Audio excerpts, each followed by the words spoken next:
Bienvenue à tous dans le Flashback, l'émission qui vous replonge dans les plus grands moments de l'histoire du sport. Dans le monde du sport business, il arrive parfois que certains propriétaires un peu fous, comprenez ceux qui ont les moyens, décident de casser leur tirelire. Leur but, bâtir une équipe de rêve, une Dream Team rassemblant les plus grandes stars au monde.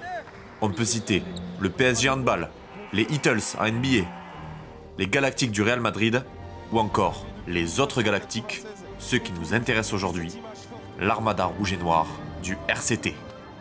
Dans les années 2010, le club varois a fait de la rade le nouveau Saint-Tropez du rugby français.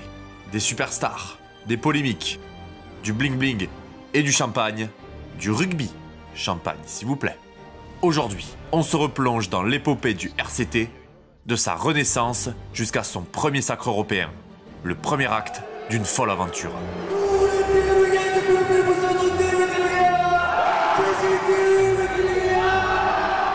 Alors enfilez vos lunettes de soleil, car on file direction la Côte d'Azur en cette magnifique saison 2012-2013. Vous êtes prêts? Let's go!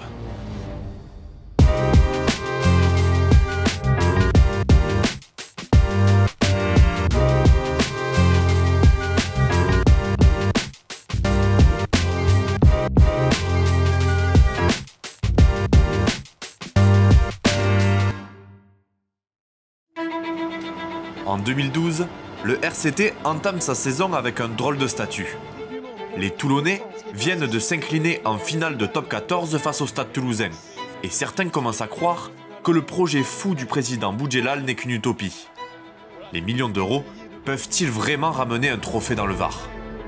Il faut dire que ça fait un moment que les Toulonnais n'ont pas eu l'occasion de célébrer un titre à la maison.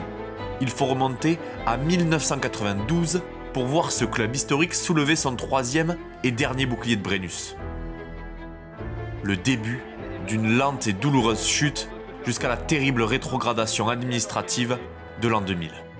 Suite à un déficit de plus de 10 millions de francs, le RCT est envoyé en Pro D2.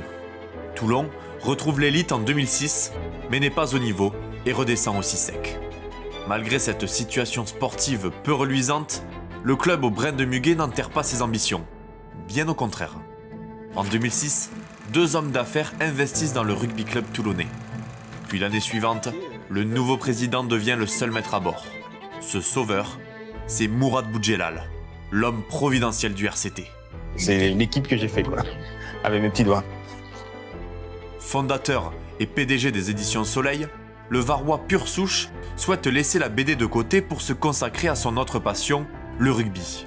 Et le moins qu'on puisse dire, c'est qu'il va s'en donner les moyens. À la manière d'un enfant qui monterait la meilleure équipe possible sur un jeu vidéo, Mourad élabore sa Dream Team et ramène d'immenses stars sur la rade.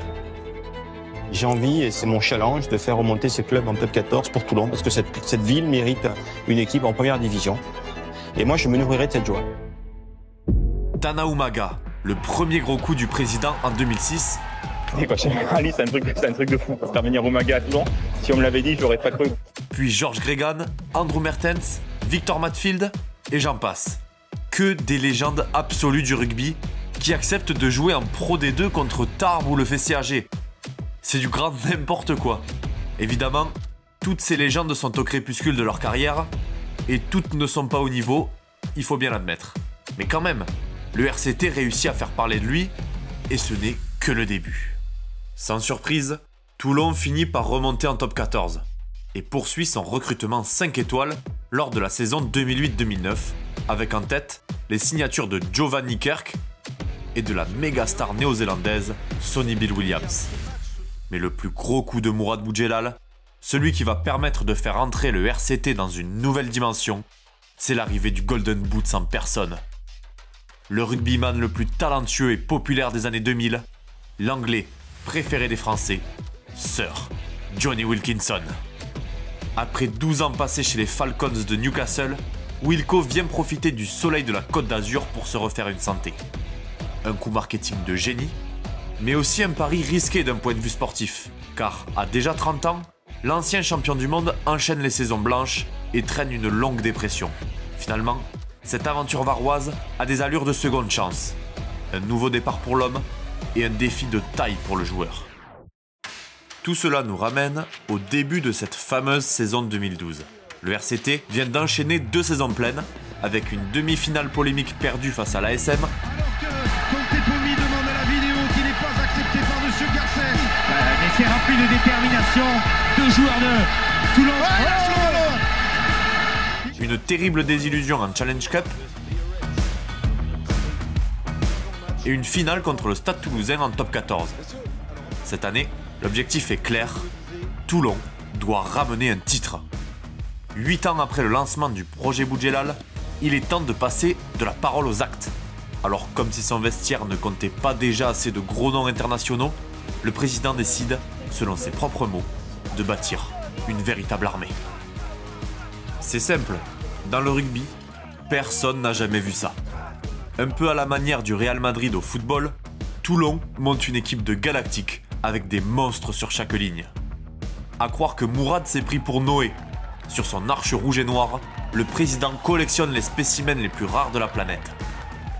Mieux que ce soit moi qui le fasse parce qu'il n'y a pas d'entraîneur qui sera assez fou pour dire à son président « Je veux Gregan, Matfield et Mertens ».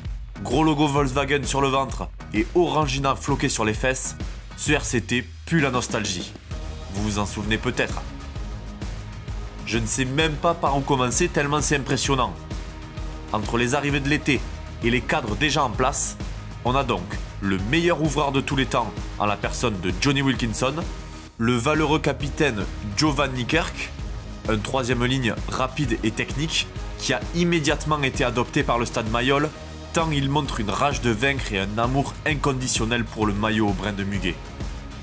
Il a beau être né en Afrique du Sud, son cœur est rouge et noir depuis la seconde où il a foulé la pelouse du mythique Stade Mayol. Un Australien aussi, avec l'expérimenté Matt Guiteau. Fort de plus de 100 sélections avec les Wallabies, sa polyvalence fait de lui un élément indispensable du 15. Avec ou sans lui, c'est comme Barcelone avec ou sans Messi, aime répéter son président. Guiteau, c'est le genre de joueur qui sait faire briller ses coéquipiers, et quand tu vois la qualité des coéquipiers... On continue avec Karl Heyman, l'un des meilleurs piliers droits de tous les temps dans la mêlée. Pas mal. Plus élégant, mais tout aussi puissant, on a aussi Juan Martín Fernández Lobé. Plus puissant encore, on n'oublie pas le terrible Bakis Bota, plaqueur invétéré et référence mondiale au poste de numéro 4. Vous n'en avez pas assez? Allez, on rajoute le néo-zélandais Chris Mazoé, les frères Stéphane et Delon Armitage, et bien d'autres cracks venus des 4 coins du globe. Mais ne vous inquiétez pas, les Français ne sont pas en reste, et Boudjelal a un faible pour les stars en quête de rédemption. Alors il commence par signer la bête Mathieu Bastaro. Regardez juste autour de vous, quoi, le cadre, s'entraîner dans un cadre comme ça, avec un public comme ça, c'est juste énorme, quoi. C'est juste une séance d'entraînement, c'est ça qui est encore plus énorme. Jugé incontrôlable, mais terriblement talentueux, Bastaroquette laisse ses problèmes de comportement à Paris et vient renforcer la ligne arrière toulonnaise. Paris, on n'a pas l'habitude, enfin moi qui viens de Paris, on était, au fond, voilà, il y avait toujours nos fidèles supporters qui étaient là, mais pas 2000. Quoi. Autre génie au caractère difficile, Frédéric Michalak. La superstar française fait son grand retour au pays après un exil en Afrique du Sud. Bien déterminé à former une charnière de rêve avec Johnny Wilkinson. On ne peut évidemment pas tous les citer, mais la liste est encore longue, croyez-moi. C'est bon, on a fait le tour de cet effectif de Maboule. Ah non, il en reste un, l'entraîneur. Pour arriver à composer avec une telle brochette de champions, il fallait bien quelqu'un d'assez fou pour relever le défi. Et ce quelqu'un, c'est bien évidemment Bernard Laporte. Bernie le dingue, comme on l'appelle, n'est pas à son premier coup d'essai. Il était déjà de la partie lors de la folle aventure du Stade français, qu'on vous a déjà raconté en vidéo, et n'a pas eu peur, à seulement 36 ans, d'être le premier sélectionneur du 15 de France à n'en jamais avoir porté le maillot en tant que joueur. En bref, l'homme des défis, l'homme de la situation. Ce que j'ai envie avec mourir, c'est cette passion qui règne ici. Voilà, je suis convaincu que ça va me plaire parce que je suis un petit peu comme ça aussi, un petit peu excessif. Donc voilà, j'espère que je vais vite m'acclimater. Le président est excessif, vous êtes excessif, c'est un fantastique duo d'excessif. Ouais. Il faut être excessif si je veux gagner. On ne peut pas être neutre. À Toulon qu'on peut voir du show comme ça. Alors bien sûr, on a la porte. Bon, c'est pas vraiment celui qu'on espérait, mais enfin maintenant il est là. Il va y avoir un peu de grief, mais après ça va passer. Au-dessus de tous ces gros noms, Mourad Boudjelal, le président sulfureux et sans limite, qui ferait presque de l'ombre à ses joueurs, tant sur la rade, c'est lui la superstar. Dirigeant agaçant, mais passionné, Mourad n'a pas sa langue dans sa poche et aime distribuer les punchlines comme Wilco enchaîne les drops. Je sais pas s'ils sont jaloux de moi, peut-être de mon corps, je sais pas, peut-être que c'est moi qui les énerve, il est possible, hein, je sais, parce que comme je suis beau et tout, et jeune, et qu'eux ils portent un costume et moi un jean. Ah si, la porte j'ai envie de la claquer, mais dans la gueule de certaines personnes. On balaye le terrain, voilà, on balaye. La Ligue a déjà eu un noir qui a été élu président, donc peut-être un arabe, on sait jamais. Et s'il faut faire la guerre, on fera la guerre. Tu sais, moi, la guerre, c'est Scarface, hein, tu tires jusqu'à ce qu'il n'y ait plus personne qui bouge. J'ai connu ma première sodomie arbitrale en demi-finale contre Clermont.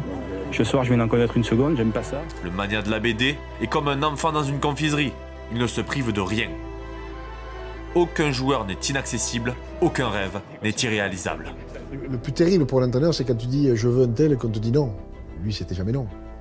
Lui, on va aller chercher, puis même je vais même aller te chercher meilleur. C'est extraordinaire. Voilà, c'est un président dynamique et qui voulait gagner. Il s'est donné les moyens en augmentant le nombre de partenaires à Toulon. Il a créé un club énorme. Jalousé et décrié, Boudjelal casse les codes et fait de Toulon le nouveau Real Madrid du rugby. Mais malheureusement, l'armoire à trophées du stade Mayol fait encore piètre figure comparée à celle du Bernabéu. Cette saison est donc décisive. Il est temps de prouver que les Rouges et Noirs ne sont pas qu'un ramassis de mercenaires. Galvanisés par le pilou-pilou, le chant mythique du RCT, les Galactiques attaquent la saison le couteau entre les dents.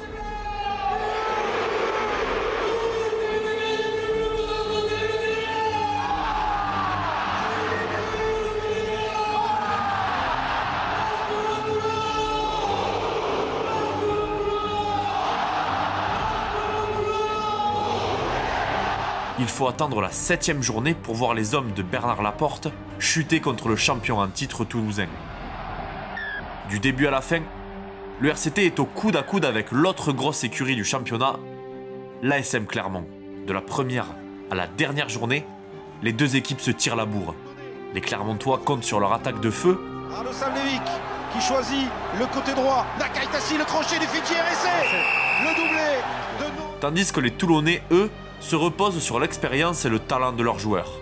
Les Rouges et Noirs sont un véritable rouleau compresseur. Leader durant 20 journées sur 26, le RCT n'est pas là pour faire de la figuration. C'est un groupe uni qui avance sans trembler vers ses objectifs. Qu'ils soient anglais, argentins, néo-zélandais, australiens, français ou sud-africains, aucun n'apprécie qu'on le traite de mercenaire. On se demande d'ailleurs comment de telles associations peuvent fonctionner. Selon les propos de Matt Guiteau, il n'y a pas d'égo mal placé ou de mec égoïste.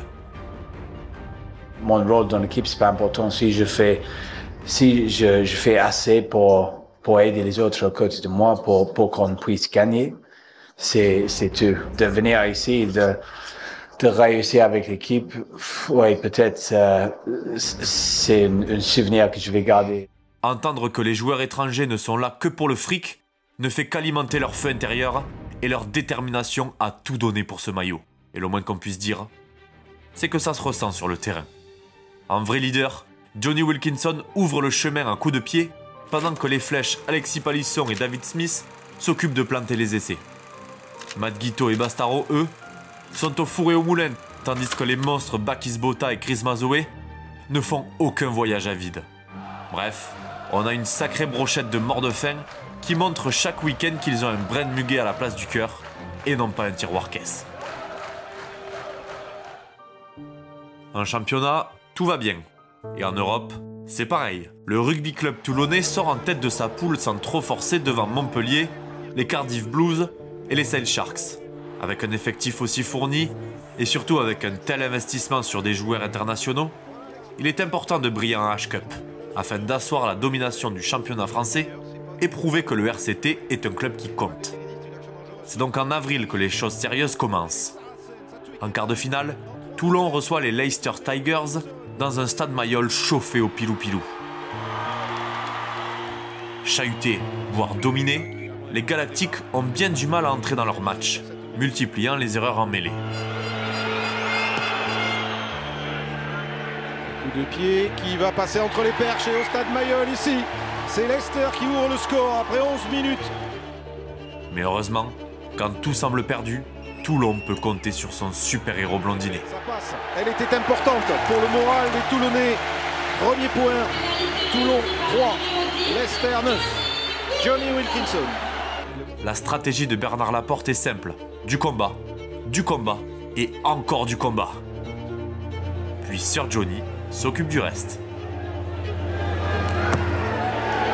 Oh oui, ça prend bien la direction des perches et ça passe.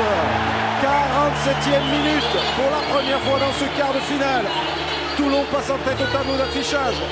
Toulon 12, Leicester 9. Et c'est encore signé Johnny Wilkinson. Auteur de la totalité des points toulonnais, Wilkinson offre le drop du soulagement à la dernière minute pour offrir au RCT sa première demi-finale de H-Cup. Quasiment en demi, le drop du droit de Johnny Wilkinson. C'est fini. Il le met. Johnny Wilkinson. Dans le jargon, on appelle ça une victoire à l'anglaise. C'est du délire à Mayol. Saracens, Toulon à Twickenham, Clermont, Munster à la Mousson. Deux clubs français encore en lice pour aller chercher soulever la H-Cup. Et le grand sourire du président toulonnais et tout le respect de Wilkinson face à ses compatriotes. Pas de signe extérieur, 2 jours. Première demi-finale, certes, mais pas question de s'arrêter en si bon chemin. Face aux Saracens et dans un Twickenham clairsemé, les Rouges et Noirs livrent un match plus que maîtrisé. Les hommes de Bernard Laporte font la loi en mêlée et offrent des pénalités que ce bon vieux Wilco prend un malin plaisir à transformer. Si l'ouvreur anglais se la jouait sauveur en quart, ici, il enfile le costume de patron. Sous le regard impuissant de son successeur en sélection, Owen Farrell, Sir Johnny inscrit une nouvelle fois la totalité des points de son équipe.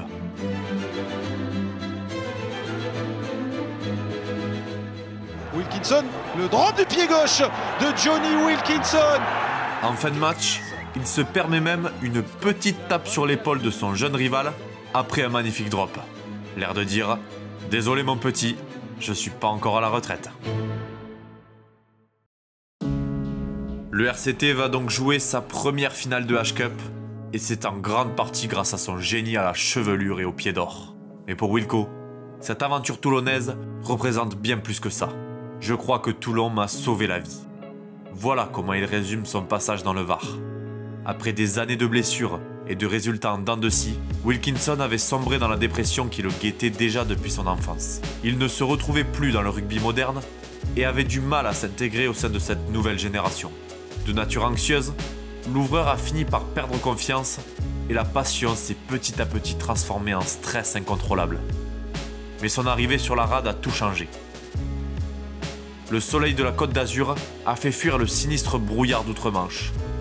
Johnny renaît de ses cendres et retrouve le plaisir de jouer et surtout l'envie de gagner.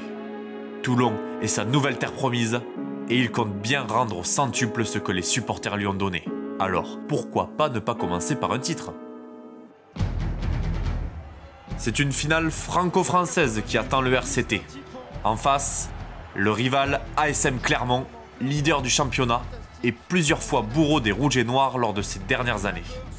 Avec son carré magique Para, James, Fofana, Rougerie et les deux dynamiteurs Sivivatu et Nalaga, Clermont affiche clairement ses intentions.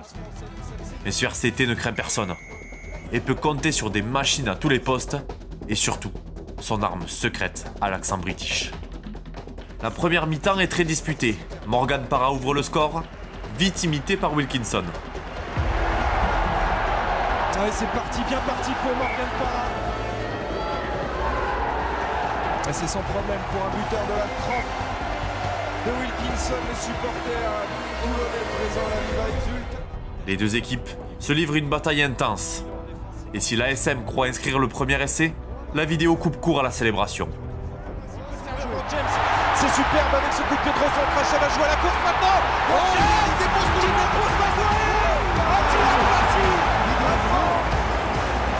La fin de leur but, c'est la question. Monsieur Roland va faire appel à la vidéo, mais quelle action! Ce sera probablement une mêlée. Il n'y a pas d'essai. Voilà, il n'a pas eu besoin de beaucoup de ralentis. 3 partout à la mi-temps, la victoire va se jouer sur des détails. Et justement, dès le retour des vestiaires, ce diable de Napoléon Inalaga fusille la défense toulonnaise, résiste à la charge d'Armitage et plonge en terre promise.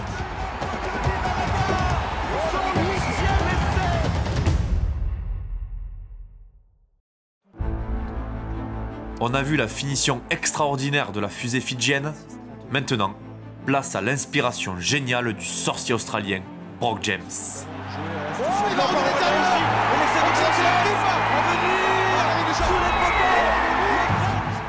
Mourad Boudjelal, au bord de l'infarctus, a quitté le stade et regarde le match depuis le fond d'un taxi. Mais ces Galactiques ne vont pas s'avouer vaincus si facilement. Il est l'heure de faire parler le supplément d'âme et prouver que ces gars-là ne sont pas qu'une brochette de mercenaires. Ils sont avant tout une équipe, peut-être la plus extraordinaire jamais construite, avec à sa tête l'un des meilleurs joueurs qu'ait connu ce sport.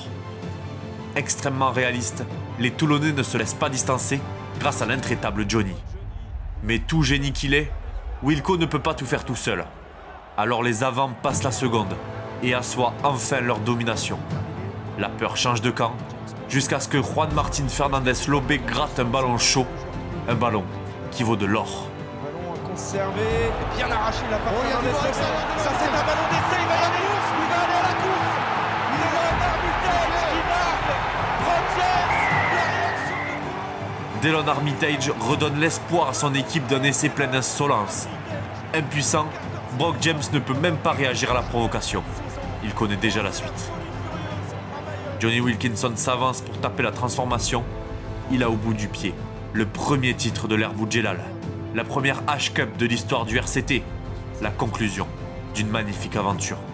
Au cours de sa longue carrière, il en a tapé des pénalités importantes, mais celle-ci est différente. Elle est lourde de sens et porte une symbolique spéciale. Plus de stress, plus d'angoisse. Le coup de pied est parfait. C'est son cadeau pour les supporters. Sa rédemption. 16-15 pour le RCT. L'histoire est en marche. Les Rouges et Noirs sont enfin devant, mais il reste 10 longues minutes à jouer. La fin de match est irrespirable. Les Clermontois assiègent les 22 mètres adverses, mais le RCT tient bon. Il a le soutien maintenant de Nalaga qui va essayer d'y aller dans l'axe. La défense de Toulon est en place pour l'instant, il ne faut pas commettre de faute. Wesley Fofana a relevé ce ballon. Il donne tout. Allez, les joueurs clermontois, à une dizaine de mètres de la ligne d'en but de Toulon, Nalaga qui profite d'un tout petit écran là de Brock James. En avant, signalé par les Roland. Héroïque en défense toute la rencontre, l'homme du match Mathieu Bastaro sauve les siens d'un contre magistral. Monstrueux, David Scrella en position de drop pour les Clermontois. Contré par Mathieu Bastaro, il récupère ce ballon. Puis d'un retour salvateur.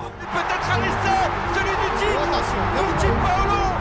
Le retour de Mathieu Bastaro, énorme en défense cet après-midi pour Toulon. Sylvie Vatou, il peut faire la différence. Et c'est terminé. Quel match, quelle intensité et quelle victoire! Le rugby club toulonnais est champion d'Europe. Après des années de déception, le projet Boudjelal est enfin récompensé. Sur la rade, c'est l'euphorie. 20 ans que les supporters toulonnais attendaient un nouveau titre. Cette équipe de Galactique l'a fait, et comme un symbole, le capitaine Van Niekerk, un des premiers piliers du projet, invite Johnny Wilkinson, la star parmi les stars, à soulever le trophée avec lui. Champion d'Europe 2013, le rugby club toulonnais qui succède au Leinster sur ses terres ici à l'Aviva Stadium. L'image est évidemment symbolique, beaucoup de joie. Malheureusement, la fête est un peu gâchée quelques jours plus tard. En finale du top 14, alors qu'un invraisemblable doublé lui tend les bras, Toulon est dominé par une surprenante équipe de Castres. Mené par le sniper Rory Cocotte et le chef d'orchestre Brice Dulin, le CO joue les troubles faites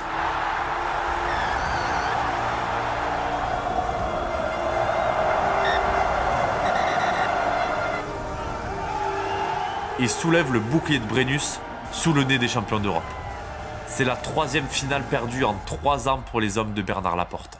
La déception se mêle à la satisfaction d'avoir, malgré tout, réussi une belle saison.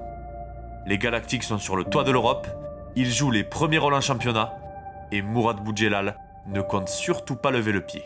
Vous le savez peut-être déjà, mais le meilleur reste à venir.